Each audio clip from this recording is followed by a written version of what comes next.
A idea parte dos estudos que fixeron no século XIX, primeiros do XX, os nacionalistas galaicos, que como formaba parte do movemento nacionalista tiña unhas certas connotacións racistas.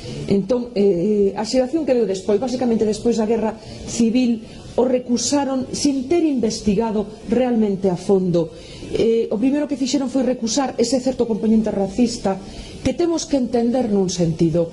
En toda Europa se estaba a decir que África empezaba nos Pirineos, e o xeito que tiñan os nacionalistas galaicos de reivindicar o seu propio amor á terra, é dicir que nós polo menos éramos celtas, sin decatarse que había celtas no resto da Península Ibérica, pero evidentemente eran nacionalistas galegos. Eso é bastante, tiñan con reivindicar a súa terra.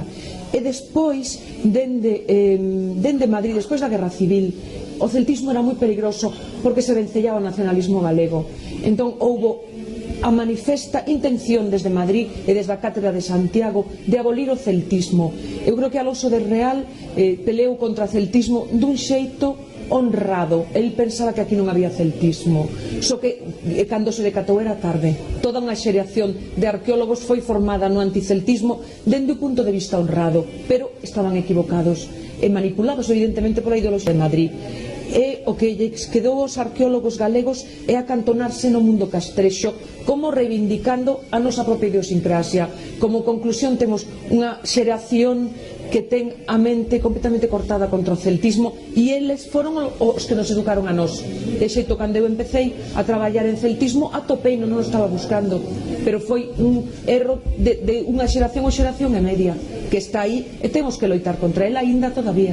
Eu creo que o sentir popular xa é bastante proceltista. A memoria histórica, como que din ese aspecto de reivindicar as nosas raigames, o único xeito de recuperala é estudando.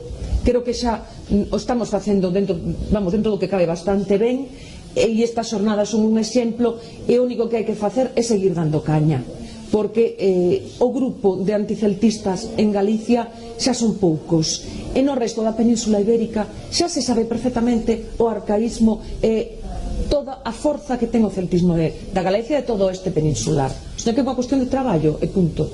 Se cais o máis importante é ter nomes e apelidos, porque ser castrexos é non ser nada, é vivir en castos. Tamén en castos viven en Soria, viven en Irlanda. Eu creo que se me perdes igual en África é un castro. O sea, son agrupacións de casas redondas e protegidas con murallas. Eso non quer dicer nada.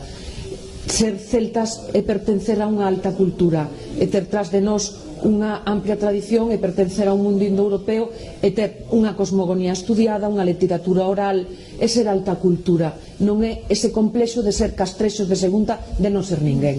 Eu creo que cada persoa é o que é, pero se nós temos unhos devanceiros que teñan unha alta cultura, temos que estar orgullosos dela, ademais por todo o que nos queda a nós diso no noso folclore. O noso folclore non é descabellado, ten a súa orixe no mundo celta e todavía sigue tendo valor. Entón iso creo que é moi importante.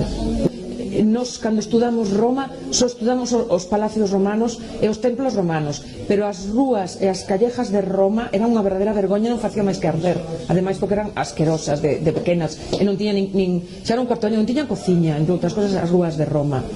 Non pasa así co Atlántico. O Atlántico é unha opción cultural diferente, de ritmos lentos, estacionarios, e o Atlántico opta pola vida tranquila e por considerar ao home dentro da natureza. Ten unha diferencia moi importante, e creo que hoxe é un valor espiritual importante e que nos diferencia. En Galicia, cada vez máis dentro do mundo celta temos que pensar que non é marxinal, así como é certo que as illas teñen a literatura que nós non temos a tradición oral que aínda se pode recoller hoxe.